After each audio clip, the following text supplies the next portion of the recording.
clarifications which are required about what I've shared so far, please feel free absolutely to use this opportunity to clarify whatever doubts of any kind which come to your mind.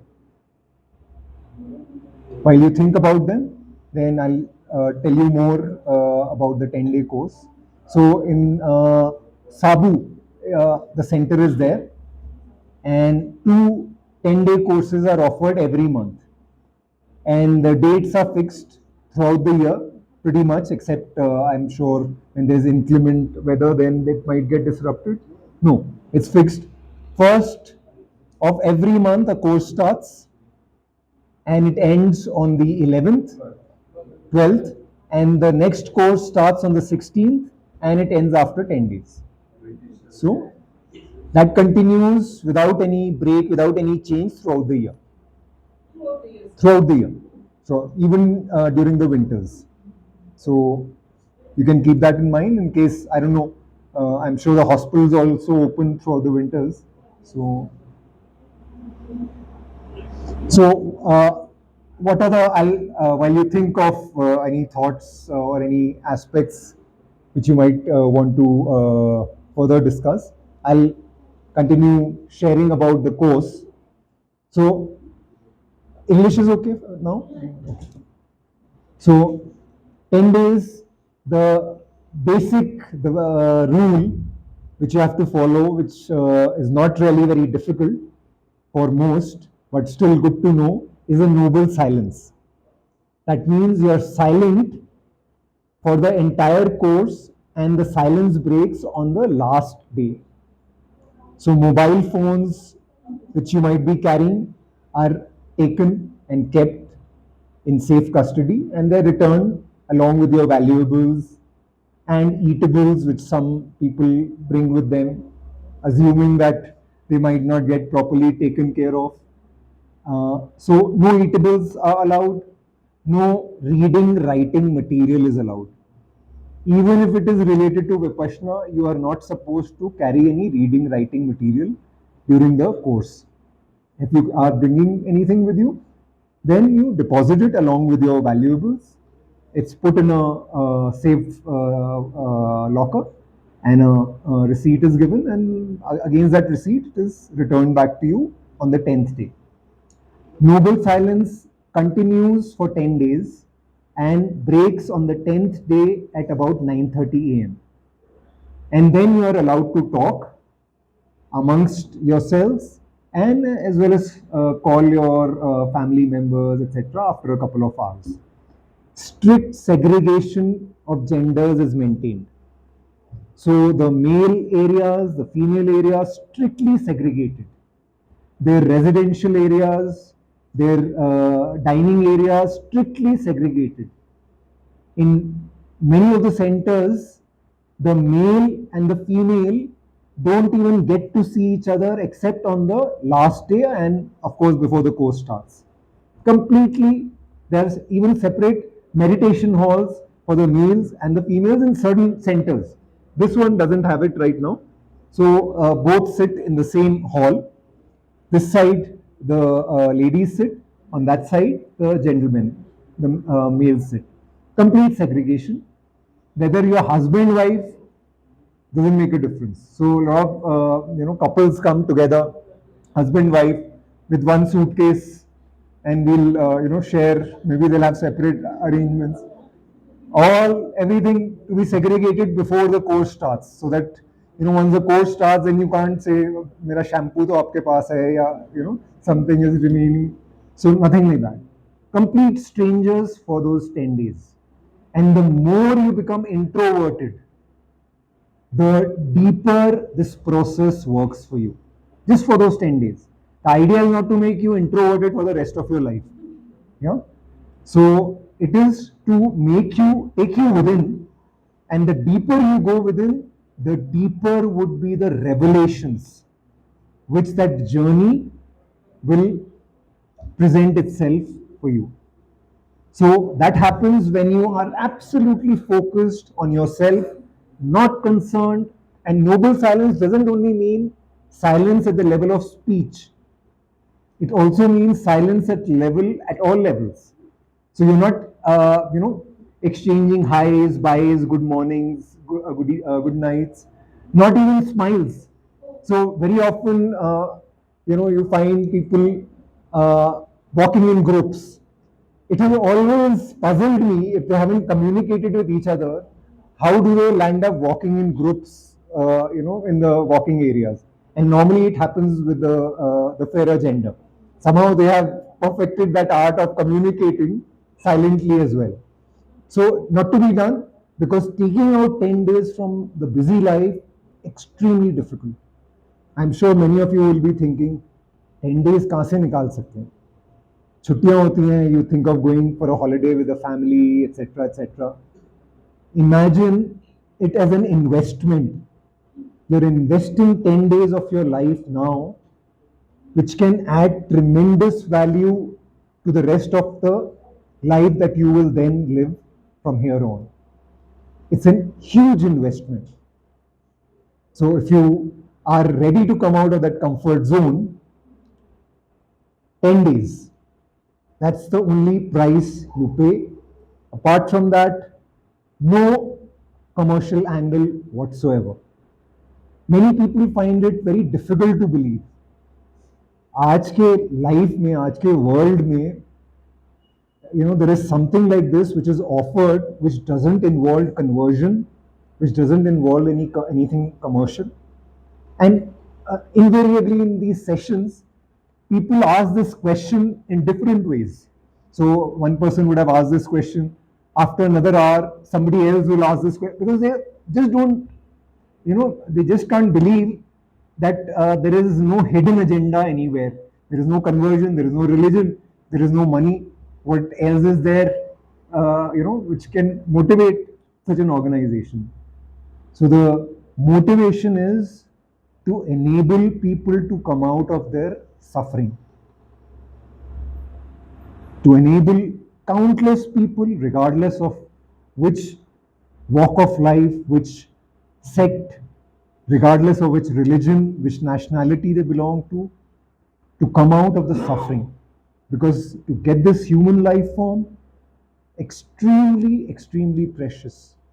Extremely, we've all done something highly meritorious to get this human life form. And we live in the times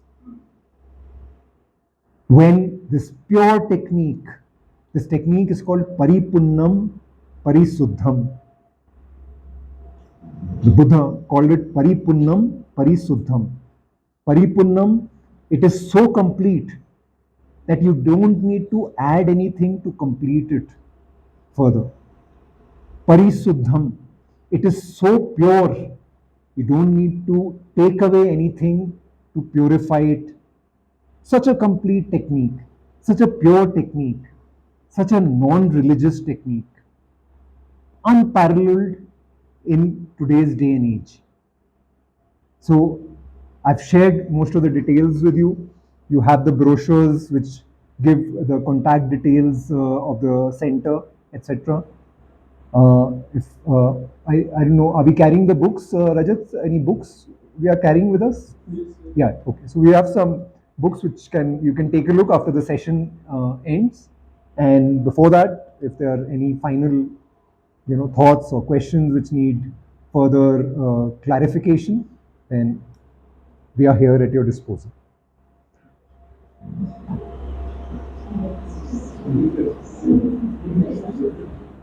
Yes, please.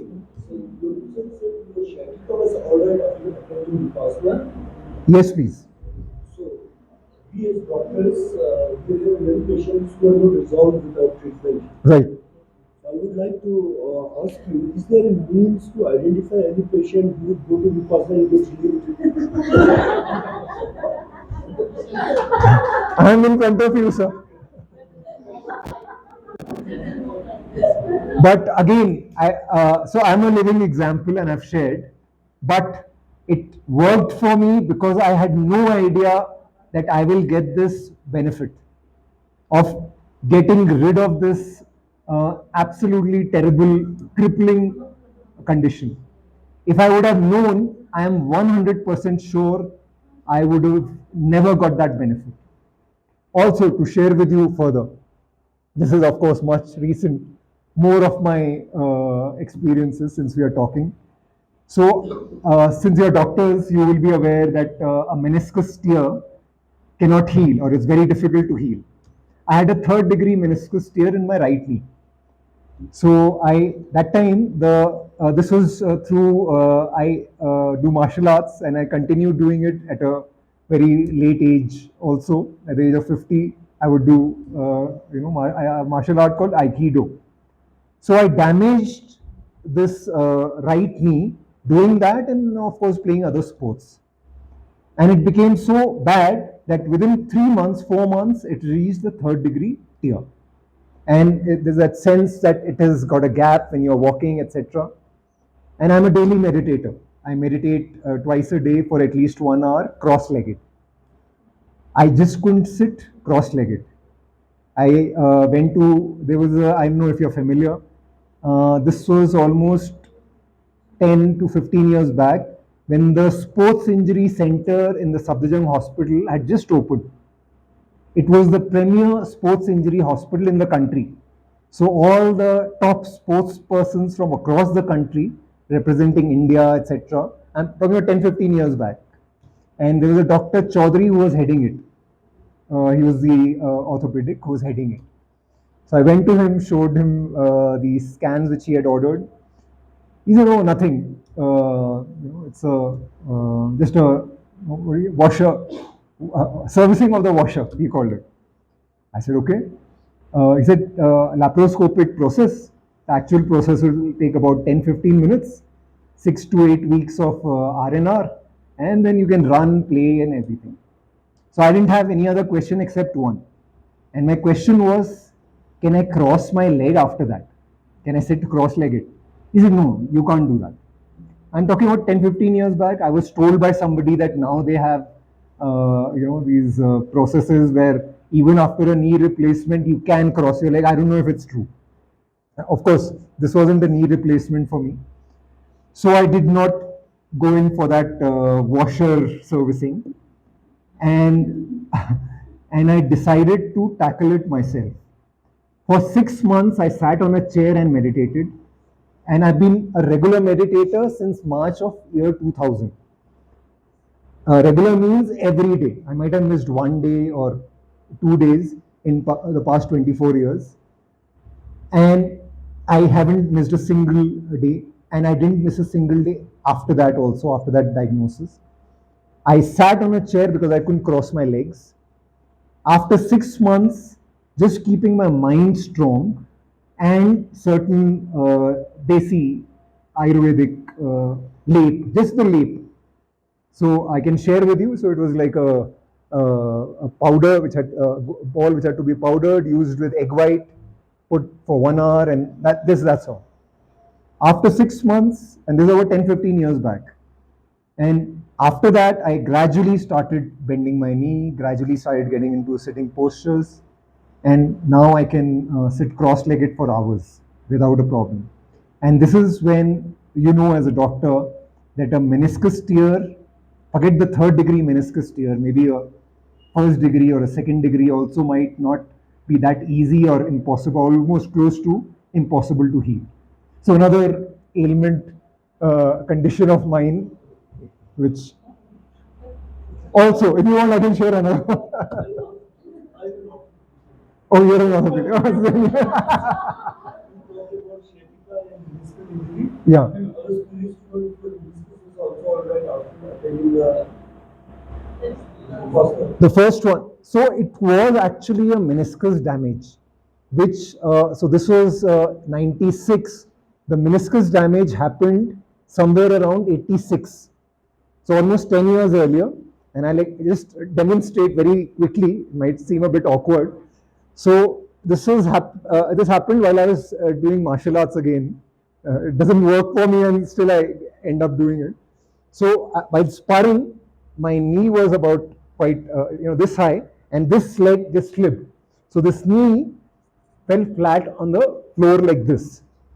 I was just 19 years young, It was swollen for maybe a week. I used to do a lot of Tai Chi at that time. I don't know if anyone of you are familiar with Tai Chi. So it's like meditation in motion. Not too many people who are, yeah. So I don't know if that helped. And I recovered. You're young, maybe it wasn't that bad. After that, I couldn't cross my right knee. After the first course, as I shared, uh, by the eighth day, I could sit cross legged in the same posture for 1 hour, 3 times a day, because that's what's required in the course. From day 5 onwards, you're supposed to try and sit for 1 hour in the same posture thrice a day. So, this was the history of the meniscus, which I damaged again, and of course, I said adios to all kinds of extreme sports and martial arts after that, because I had to save my knees for what is my passion, what is my calling in life. Yeah.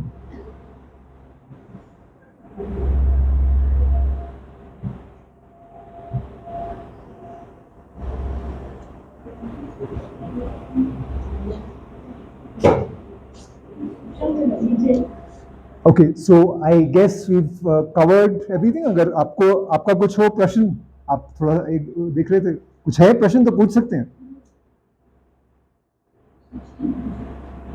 अब मौका है, आए हैं इतनी दूर से, दिल्ली से, पूछिए. आप थोड़ा शर्मा रहे हैं, मेरे को ऐसा लग रहा है.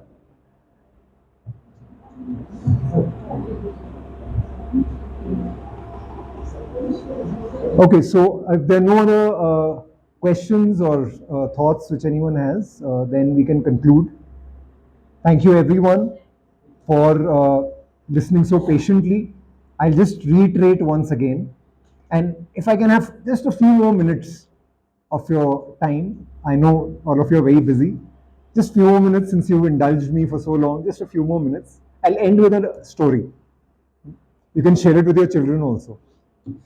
So, this is a story of a young man in a village who was very, very witty. And he's just 18, 19 years old, and the whole village used to stay clear of him because he would outwit anyone. So, and he was very proud of himself because he was so witty. So, it so happened that on the outskirts of that village, once a very realized saint came, and he set up his ashram, his kuti there. And very soon the entire village started going to him and listening to his discourses. And they were very impressed because he was truly a realized saint. And the whole village was talking about how wise this person is and how well he's guiding everyone, etc., etc. Now, this young man didn't like this at all, because before that he thought, he is God's gift to that village, and now everyone was talking about the wisdom of somebody else. So he thought of a plan of making that saint run away from there. So his plan was that he would go to that saint and tell him that, Sir, I've heard so much about your wisdom, but I will become your disciple only if you answer one question of mine. And if you answer that question, I will become your disciple for life. If not, then you will have to leave this place and go. And his plan was that he would take a butterfly, a live butterfly in his hand, and ask the saint, I have this butterfly in my hand. Can you tell me whether it is dead or alive? If the saint would say it is dead, he would just open his hand and the butterfly would fly off. And if the saint would say it is alive, he would just clench his fist and say, Sir, you're wrong.